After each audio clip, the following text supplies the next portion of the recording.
Hi everyone, welcome to the live session, June edition of the Afrimash monthly live session that we have for farmers in relevant agricultural topics. And today is a special edition. We left our home and came to University of Ibadan to meet with our trainer for today. Like always, my name is Eshet Goodness and I'm the head of communications at Afrimash Company Limited. And I'll be the one anchoring the session for today. Sorry for the little delay in time starting the session. We had a little delays also from our end. So we'll start right away. And today our focus will be biosecurity in the poultry sector. As farmers, we'll be discussing biosecurity generally for farmers in the poultry industry. And with me here is Dr. Anifowose. So I'll allow him to introduce himself. Hi everyone, I'm Dr. Anifowose Olayinka, CEO of Vet Control Services. I'm here for today's section. Okay, thank you very much, sir. So, like I said, we'll be going right into it because of the time, and we don't want any form of delay. So, we'll start basically with biosecurity. A lot of farmers hear biosecurity, and they're like, okay, really? They might have an idea. It might just be about ensuring that your farm is safe and you don't have anything that is biological that can cause harm to your farm. So I would like you to give us a kind of broader understanding, the definition of biosecurity, so our farmers could really know what it's about. Thank you. Yes, sir. Biosecurity actually could be defined or explained as implementation of measures to reduce the risk of introduction and spread of disease agents. Okay. And what do we mean by disease agent? It could be bacteria, it could be virus, it could be parasites, and then it could be other pathogenic agents that can spread disease and infections within the farms. It could be inter and it could be intra. Okay. Yeah, that's the definition. And we are going to go further from the definition to a layman understanding. So we are talking about what are the methods, what are the practices, attitude, and behaviors that could be adopted by farmers and their attendants, the supervisors, managers on the farms, in a ways that they can reduce the spread of infections into their farm. It could be the spread within the farms, and at the same time, it could be the spread from outside to the farms. And that is why biosecurity on the farm, especially we are focusing on poultry, it could be split into two parts. We have what we call external biosecurity, and we have internal biosecurity. Okay. From my practice over the years in poultry industry in Nigeria, I've observed that farmers focus more on external biosecurity. Okay. And what do you mean by external biosecurity? You are trying to prevent external spread of disease by using probably at the outside of your farm, the entrance.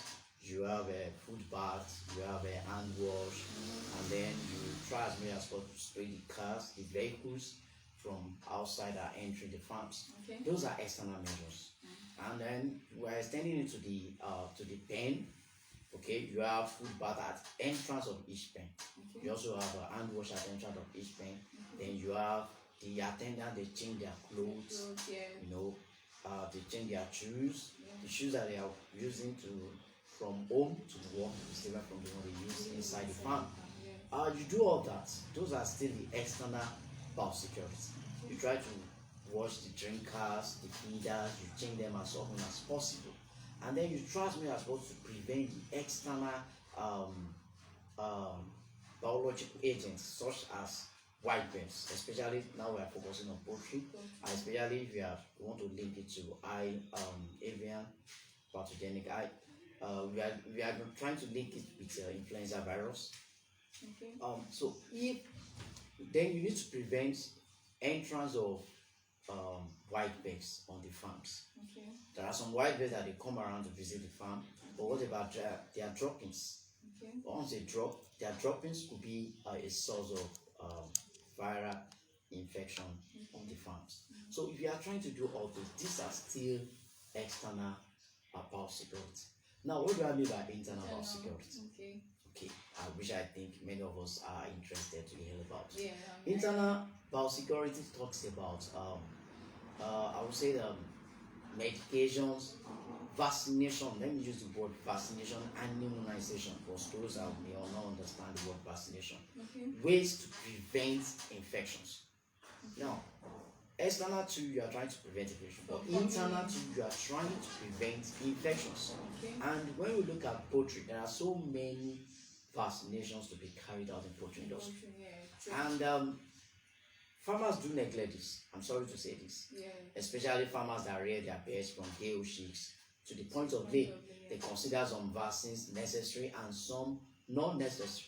And that is why we still have some diseases as endemic in Nigeria, like Marex, like avian leukosis, like Gomboro disease. We have not been able to wipe out all diseases because we are not focusing on internal biosecurity.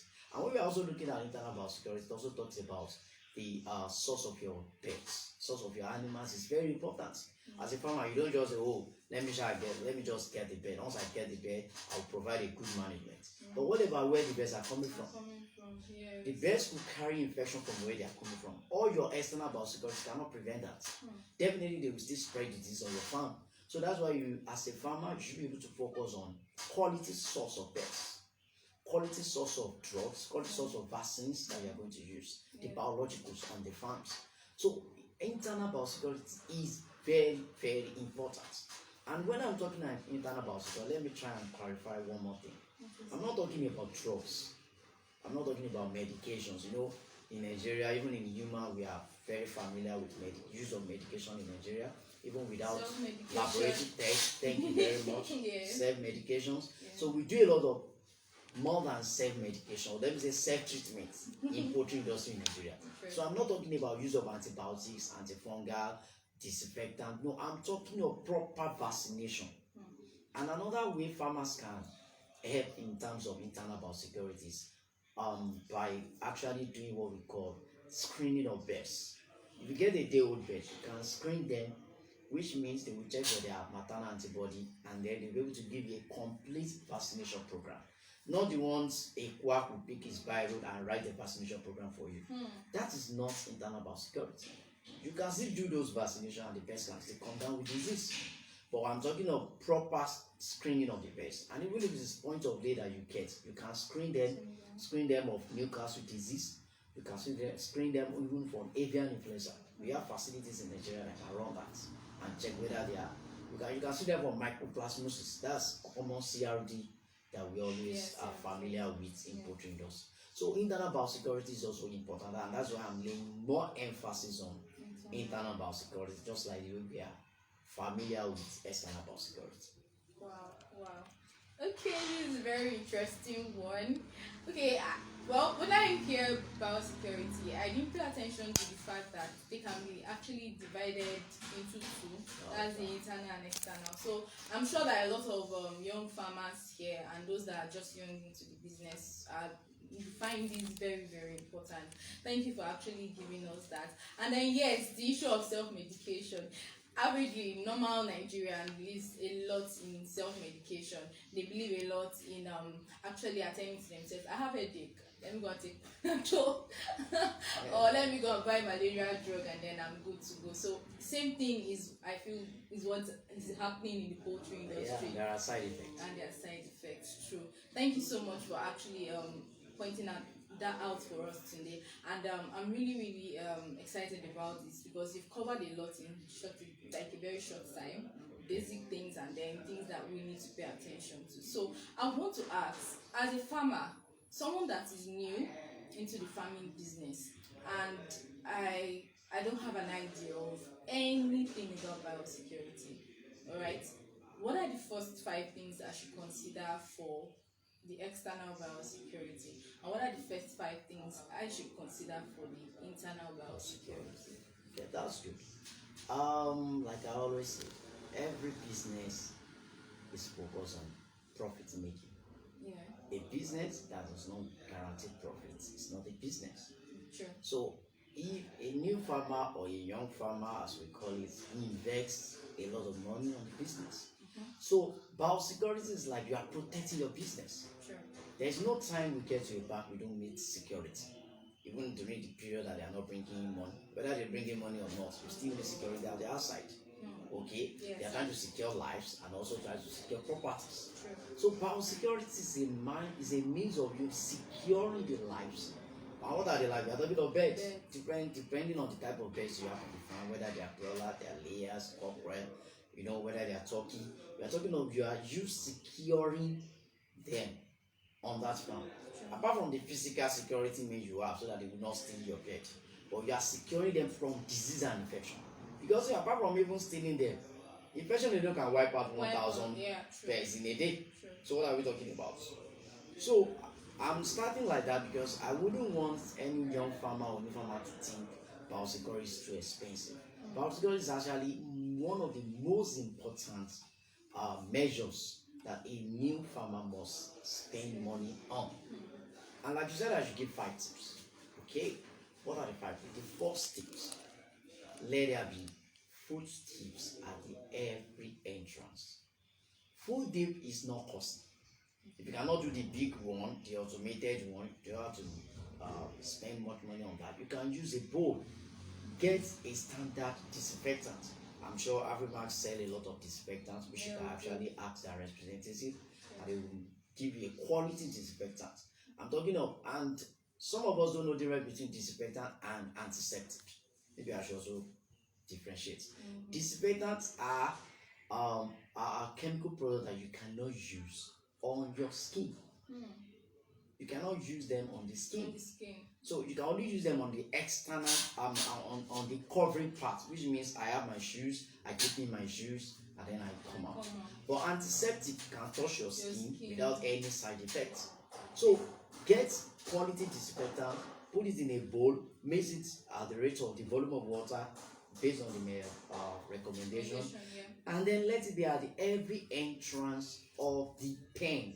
Even at the entrance of the farm, if the farm has a big gate or a small gate, let there be food dip there.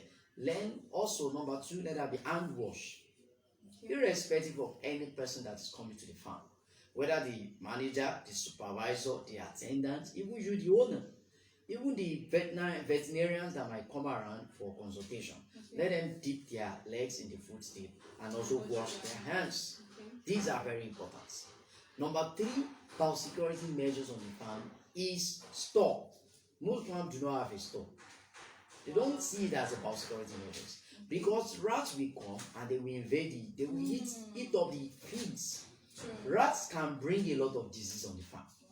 Salmonella is one of the diseases that rats can bring for you. So if you have a standard store where you can keep your feed, and apart from salmonella infection, if the water gets into the feed and is moldy, they can give it fungal infection. So if you have a standard store, no matter how mini, how mega the store is, that will protect the feed from being contaminated or from being invaded by the rats.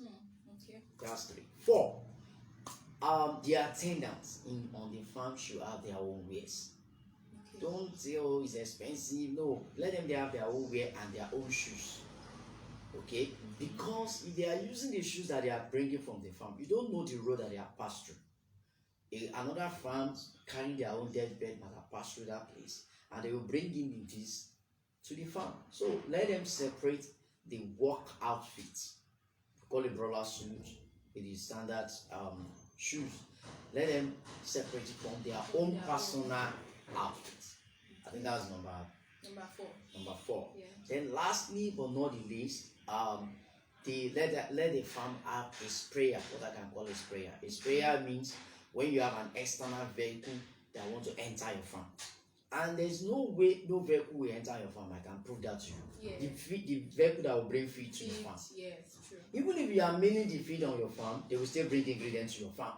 This vehicle travel to a lot of farms. And you don't know what is happening on those farms. So don't let your security or your guards or whoever you mark at the gates to be lackadaisical about it. Let them spray the vehicle, the tires especially. Let them spray them. You don't know where they are coming from. They might be coming from an endemic infection area. They might be coming from a farm that's already particularly infected at that moment. Even the farm, I don't even know. But at the moment that they are dropping either the ingredient or the feed, they are already serve as a source of transmission of infection to the farm. I think those 5 tips are very good for young or new farmers. Then when you're talking about the internal biosecurity, I have said it, the first is the source of your birds, source of your animals. Afrimash can still help you to get a good quality source of birds. So that will decrease the rate of infections. There are infections that they can be transmitted from the maternal to the chicks. Okay. Many of us don't know that. Okay, we also have genetic disease in poultry too. Yeah, wow. So that's why if the breeders are not well vaccinated, that's why I'm on the internal biosecurity. If the breeders' flock are not well vaccinated, there's infections like salmonellosis, marets, infections like that can be passed across. Even Newcastle, Wow. in young chicks at early stage, in less than a week old, a pest can and be wondering, is it my farm that's infected? Not knowing is the source of your pest that's already caused that. So a good quality of source of bed is very important. Very, very important. Number 2, you need a veterinarian, whether directly or indirectly, to achieve a good internal biosecurity. And I will advise that as a young farmer, please don't patronize a quack. We have our industry is very infested with a lot of quacks. We all know that. Everybody call themselves a doctor so far they can inject. That's not every veterinarian has what we call VCN number, Veterinary Council of Nigeria number. Ask your vet what's your VCN number. If you are not sure, ask another vet. He will tell you, like if you tell me a VCN number of another vet, I will tell you whether the person is a vet or not. All of us have a number and we have the age at which they graduated, so we know who and who is a vet. You need a veterinarian to secure your farms. It's not just a security man. The veterinarian will ensure, like I've said, to be able to conduct proper tests and give you a good vaccination program. That's a complete internal biosecurity. A vet will be able to monitor your pest for you. So you need a veterinarian. Number 3, you need good vaccines. I think Afrimash also supply that, so which you can also get good quality vaccine from Afrimash. I would say I'm saying good quality vaccine because we have different countries that produce vaccine. We have some vaccine from China, we have some vaccine from Holland, from Netherlands, we have from let me say Europe generally.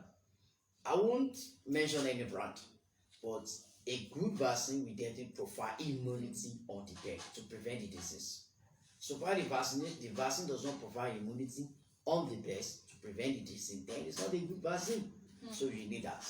Then 4, you need what we call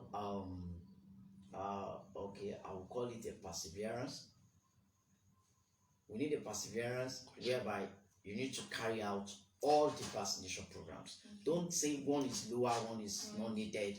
All the vaccination programs are needed. And 5, you need history. Your farm must be taking records, proper records. That's part of the internal biosecurity. When we know where you get the best from pen A, we can compare it to where you get the best of pen B. I think that's okay. Wow, amazing. Like I have questions popping up in my head, and I know there are many of us that are listening that also do. Okay, I think we have one question. Okay. The person said, how do we avoid prolapse in layers? Okay, how do we avoid prolapse in layers? Wow. Okay, that's a technical question. So let's deal with this. We'll surely come back to it. You've noted it, right? Yes. All right. So before we go into the question aspect, you mentioned about something very interesting that I've never paid attention to. That's the difference between disinfectant and antiseptic. That is really, really significant to me. Something that I pick from every session. I always have something new that I learn as a person, and I feel this is one thing that I pick that is very important. And also you mentioned about under the external security, paying attention also to the vehicles that enter into your farm. I mean, I've visited farms, but I don't see sprayers. Like, nobody sprays the vehicles that enter into. Nobody sprays them. I'm like, okay, when you're saying that, I'm like, okay, this is something that I've never had that experience. they don't spray nothing. You just go in.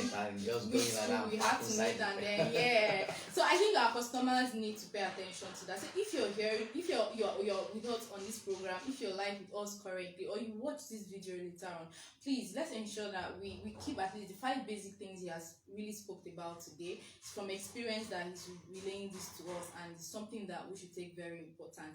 And then yes, also under the internal biosecurity, most farmers don't take record. Most farmers don't keep record of what's happening in their farms. They were like, there was one time like that the birds started dying. There was one time like that I noticed that they were not eating. I mean, let's keep records as farmers. It helps. It's a business. I mean, business is important to keep records. Money is involved. So I think record keeping is very, very important for every business that any kind of business that you're running. It's important that you keep record.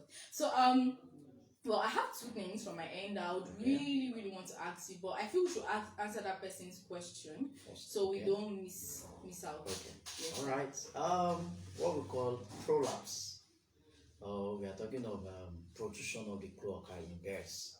Okay, that's what we mean by prolapse. These actually occur often with we see the occurrence, which is very common to the younger birds that are laying. Okay. Like we say point of lay, and when they now start laying, they could have prolapse, or the bird could be prolapsed. Now, there are factors that could predispose bird to prolapse, or that will increase the occurrence of prolapse. Though you might not, from my experience on the feed, you might not eradicate prolapse 100%. As in throughout their laying period, there's no single prolapse that will occur on this farm. It might not be 100%, might not be achievable. But the rate of occurrence might be very reduced.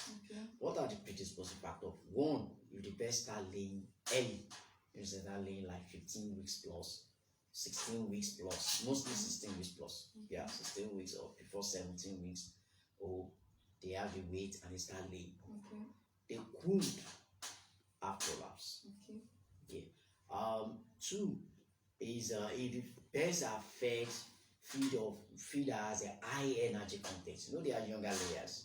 The space has not really enlarged, so to say, unlike the older ones of 50 weeks or 60 weeks, so that they will just lay without any prolapse. So if the feed that you are feeding them, you know, you start to grow up. When they reach 5%, you move to a point, and then you move to relay, then relay and you move to layers properly. And now, if the layer contains the layers match as high energy content, you could prolapse them to, you could predispose them to that. And 3, there's another disease. There's also a disease that could cause that, colibacillosis.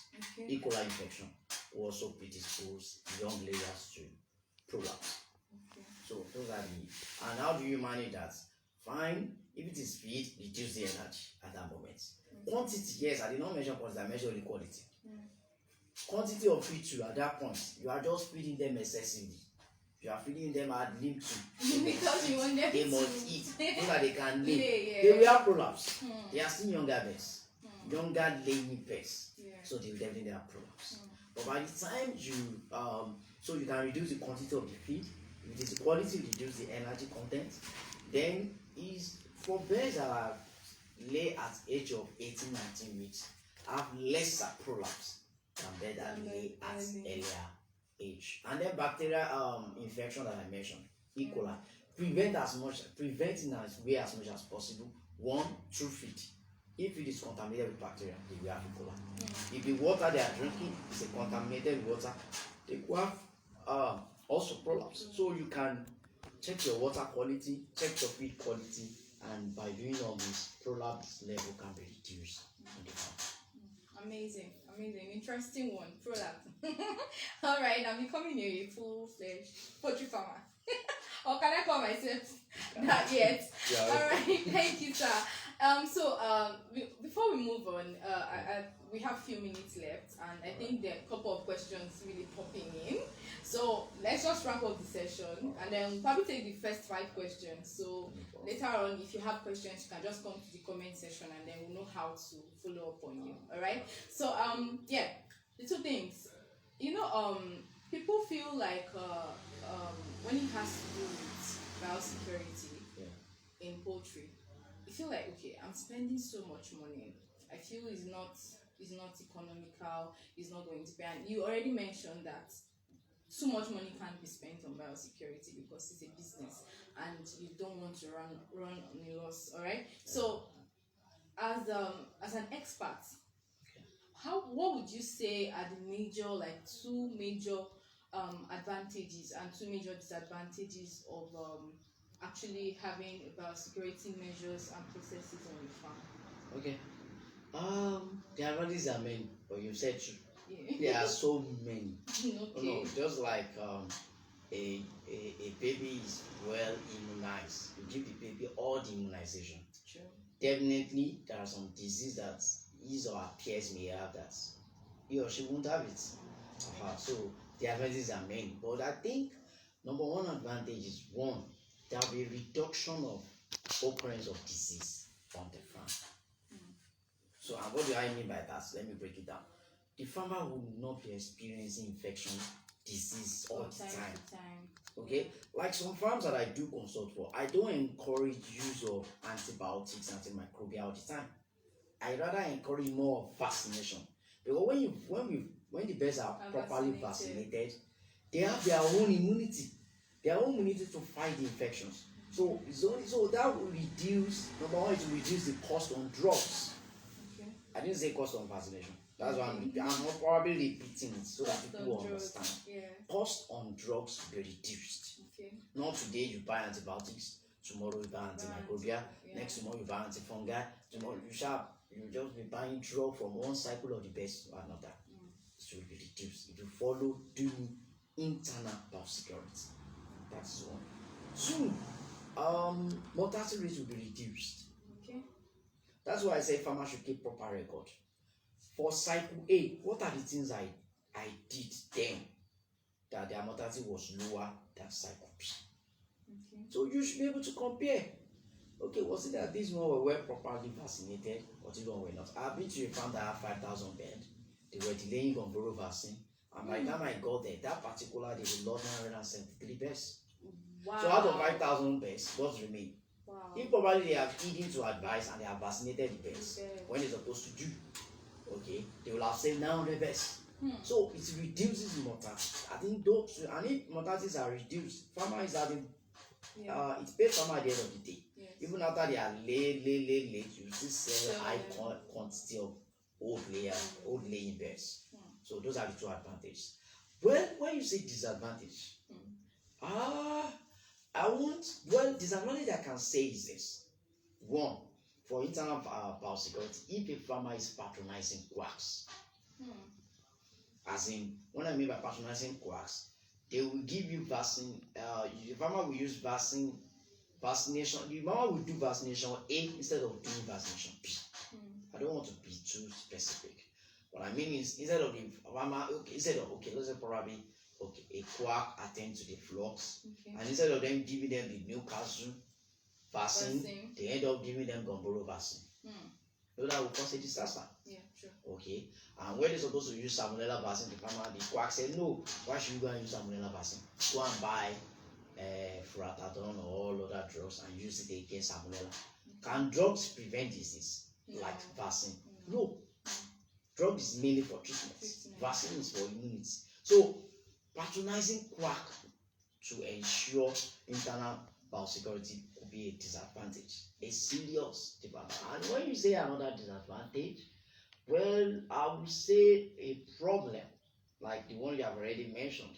You just allow Ig and Harry to enter your farm, carry vehicle to the farm. Oh, they are my friends, they are this. You don't know whether they are coming from the best markets.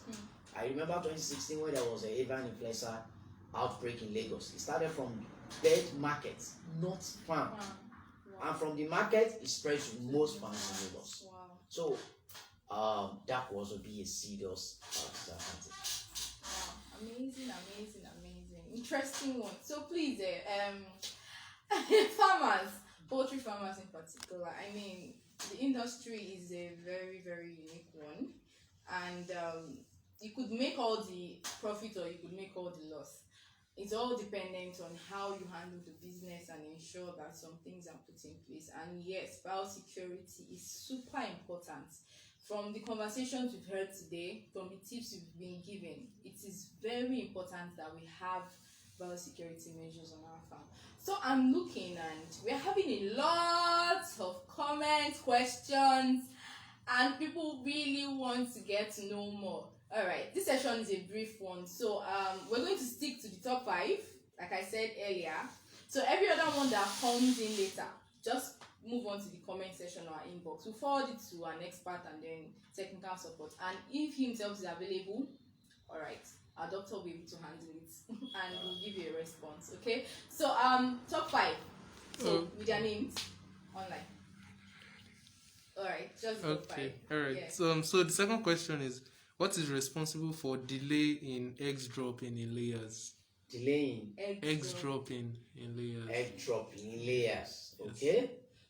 That's a good question. There are so many factors, but I will focus only on the major factors. Number 1, weight of the growing birds.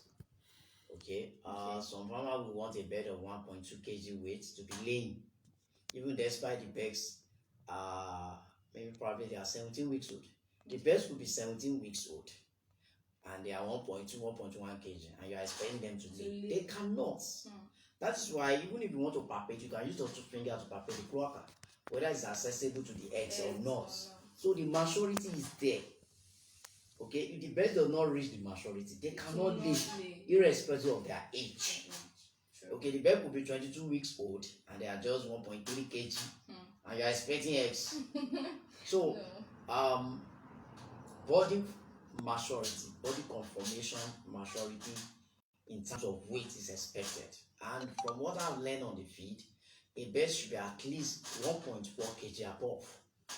Okay. Before you could expect eggs. You could see at 1.5, 1.45, at least 1.4 above before you could see eggs. So that's one of the reasons. Then 2, it could be feed. Okay, feed also will still lead us back to the maturity I'm talking about. You are feeding your birds low quality feed, low quantity feed. If the quantity is not enough, their growth will definitely be reduced. And then you are expecting eggs. The eggs will not come. In terms of low contaminated feed, in terms of low quality, it could be contaminated feed with high aflatoxin level, fungal infection, fungal contamination, bacterial contamination. They will be dying, and then you are expecting eggs at the same time. So that's also one of the. Then if you are rearing them on the floor and they are overcrowded, because there is no enough space, that will also affect their growth, and affecting their growth will also delay the eggs production. So I think those are the. Thank you, doctor. Factors. Wow, that's an interesting one. Yeah, I think someone mentioned something about infection, and every time I used to think then about infection on farms, everything that comes to my mind is okay. Maybe it's the biosecurity, or maybe it's the vaccine, or maybe something is wrong. And then the person said no, that he went to that farm and he realized that it wasn't anything but the feed they were feeding the birds. I'm like, what feed? I was really shocked that feed could actually cause so much damage It causes on a farms. lot of damage. So I think we need to also pay attention to that. So yeah, our third question. Okay. This one is more very quick. It said, please give more explanation on internal security for day-old chicks, especially investigation before vaccination. You said you mentioned something like that. I will explain what I mean. What I mean by internal biosecurity, like I've said, you are trying to secure the health, the immunity of the birds from the day olds to the older age. And then that's why I first of all talk about source of your birds. The source of your bird matters. Yeah, true. Because if the source of your birds, the birds are already carrying infection from where they are going, irrespective of your own internal biosecurity, it's not going to work. And that's why I can say you can contact the Afrimash to get you good quality source. Now, after you get the birds as what we call day old, day 1. There's what we call day-old screening. DOS, day-old screening. You screen your bird at day 1. If you cannot meet up at day 1, you do it at day 2. Okay. Day 1 maybe because of stress or your distance where you get the birds from. Okay, you pick up the bird from Afrimash, and then the distance to your farm is far, so you will not do it. Where do you do this? We do it. My company do that. You can get in contact with Afrimash representative. They will link you up. Sure, we will. What it means is you give us 10 pieces of day-old chicks. We collect blood sample from 10. Okay. We sacrifice 1 or 2. And then we use this to conduct what we call day-old screening. We screen them for bacterial infections that are coming from where you buy the birds. We screen them for fungi. Then we'll do the Newcastle disease antibody titer. We check their antibody titer against Newcastle, whether they are well protected or not. At that day too. Then we also do for Gumboro too. Infectious bursar disease. We check their antibody titer against the disease. And from all these that I've listed, then we also do antibiotic sensitivity. You won't just be using any antibiotics that you like on your farm. The last cycle we used gentamicin, this cycle we are using oxytetrax. You are just building antimicrobial resistance on your farm to get to a point that drugs will not work. Wow. So we do all that. By the time we do all this, then we'll be able to give you what we call day-old screening results, which means you know the vaccination time, the date will be there. You know the vaccination to be carried out per weeks or the weeks that you are supposed to carry them out. So you are not doing guesswork. So this is based on the maternal antibody that the birds already have. And I think that's a perfect. Then you call me on the phone and say, Doctor, and where should I give them FAPOS? And I tell you, go and give them week 7. The result will reveal. Or Doctor, where should I give them third Gumboro? The results will have shown us when you should give them the third Gumboro. So when you have these results, from which we run from week 1 to week 16, that's what we call day-old screen. And that perfectly guides your birds to laying period. Amazing. And they'll be well protected. Amazing, interesting. So yes, thank God that you really went deep into that. Thank you for really going deep into that. I think it's something that farmers need to pay attention to. Yeah, because sometimes the source of birds, you have farmers calling in and like, my birds are this, my birds. Okay, where did you get the birds? And they're like, I bought it from somebody that bought it from somebody that bought it from somebody. And then you can't even trace the history of the bird. You can't trace where it's coming from. So I think even if you can't trace it, get to know based on the quantity you're buying. Let's know what's up with this bird. Is it something that you can be able to raise and you won't have issues? If there are going to be issues, know early so that by the time you're going to be attending to such issues that arise, it's something that is already sorted and it won't cause much damage. And I feel if you have the day-old screening, it's going to guide your vaccines. Like, you know when to give, what to give, and how to give it, and then you can actually make plans and budgets towards it as farmers. All right, thank you for that insight, Doctor. So we'll take the fourth question. All right, the first question says, what kind of antibiotics can we give birds at 30 to 35 weeks? Also, how many weeks can we repeat the 3-in-1 vaccination on layers? Wow, 30 to 35 weeks. Yes, that's what the person wrote. Okay, I'm shocked. I'm hearing that. I'm a veterinarian. Like I said, I'm not a quack. Okay. And I'm a well-experienced veterinarian in poultry industry. I don't recommend antibiotics without a test. I don't. Yeah. I don't recommend in poultry, okay, go and use oxytetrax, go and use gentamicin, go and give them enrofloxacin without a test. And all these tests we are talking about is not as is a minute amount of money. Just like you go to a sick patient, go to the hospital, and you're expecting the doctor to just write a antibiotic drug for you to go and use. Okay, use this, use. He will still write a text for you to go and conduct. True.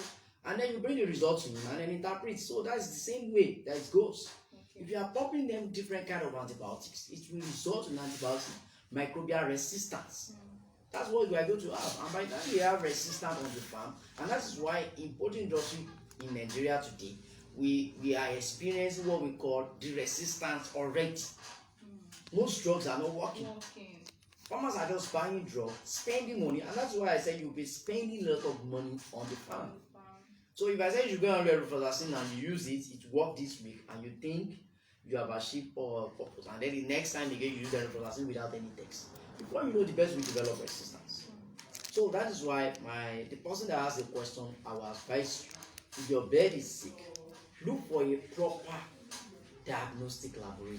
We have them in the back here. There are poultries. Or ask Afrimash, do you have any diagnostic laboratory personnel working with you? They will lead you, they will direct you. And then you run the text on this bed, and then you have a proper result that we actually will follow. And I think that's better.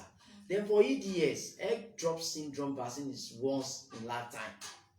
Okay. It's once in lifetime. You don't repeat twice or thrice. And it's normally given at 16 weeks before the birds lay, not after they've started laying. Okay. The other person said which brand is suitable. Can you recommend it? I wouldn't mention any brand because I'm not selling drugs. Okay, but once you search on our website, you find it. You can check Afrimash website. Yeah. You will see so many brands. Ask their representative, they will guide you. Okay, based on the price and based on the quality, and I'm very sure you'll get a quality brand from them. Thank you, doctor. Yeah. Thank you. So the last one. Okay, yeah. This one is a follow-up question on the third question you asked. Okay. So the person said, based on your explanation, how do you relate it with the charts that comes with the birds in the hatchery? With the charts, that vaccination charts that comes with. Well, I wouldn't condemn hatcheries in Nigeria. Some hatcheries are very sincere. They run the OC screening tests by themselves. You know that they want to hatch the bird. They could run it and give it to you. Okay? But some, with all due respect, they don't run any DOC screen. They write it. It is what they write that they give to you.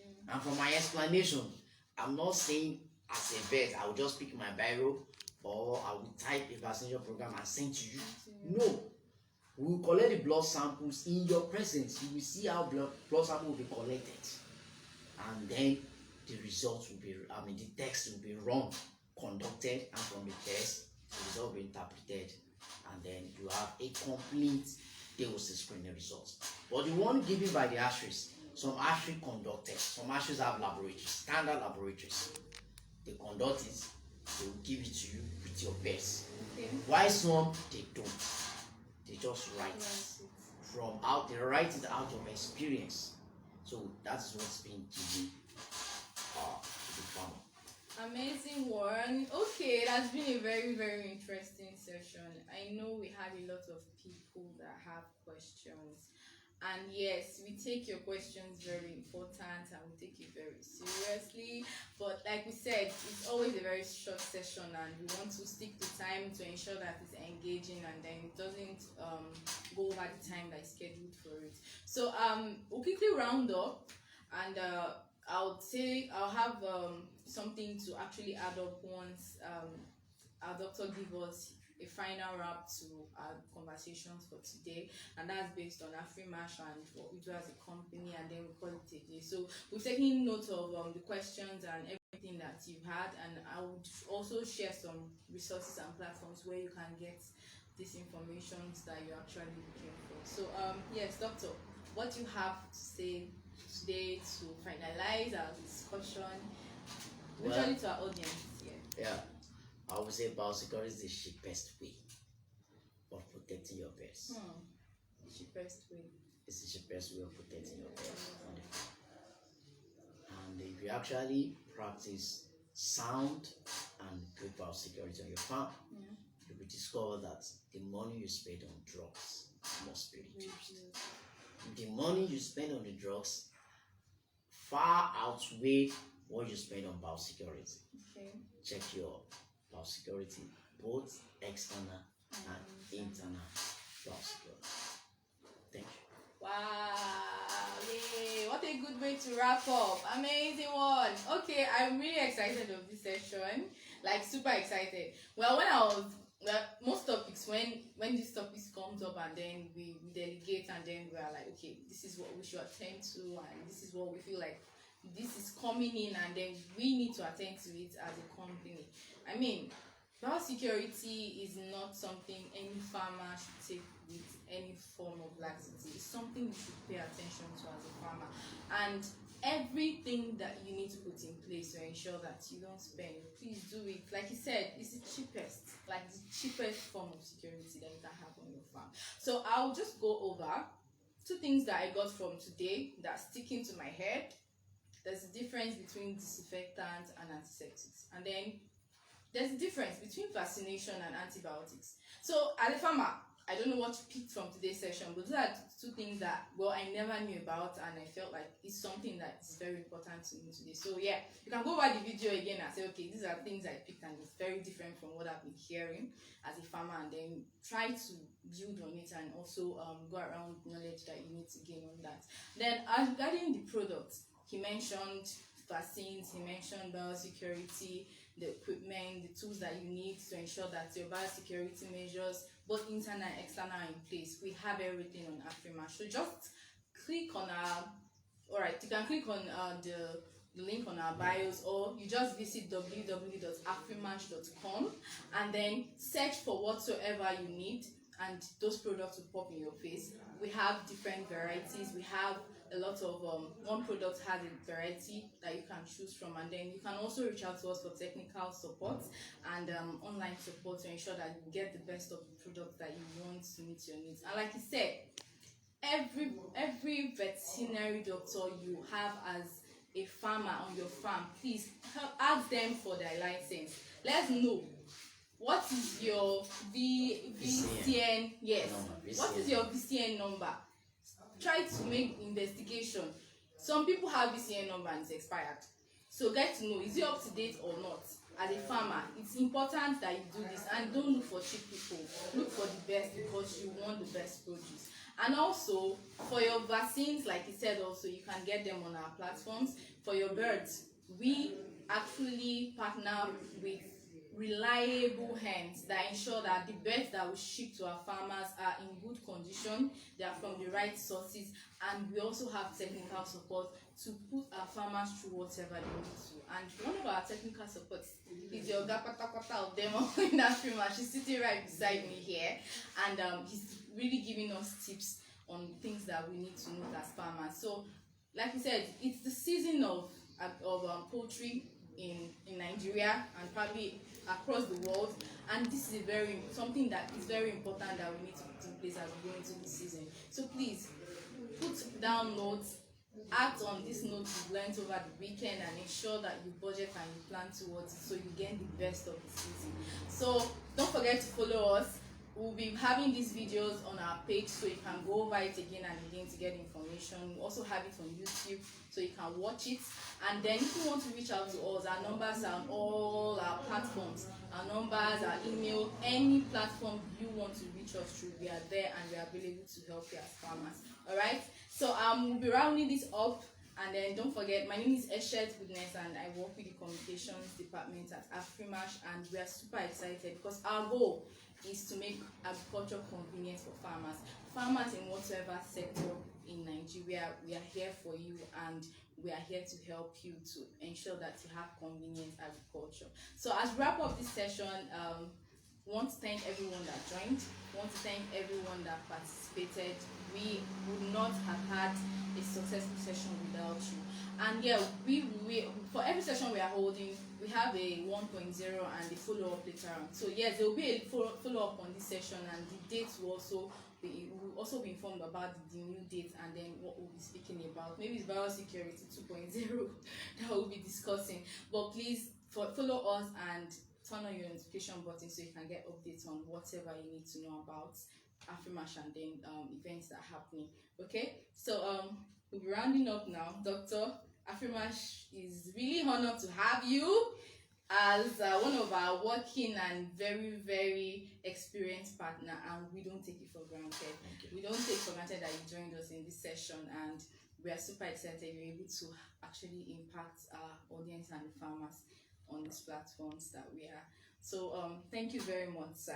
We really appreciate on behalf of Afrimash team. Thank you. So thank you everyone. We'll be rounding up now, and we wish you the best of weekends.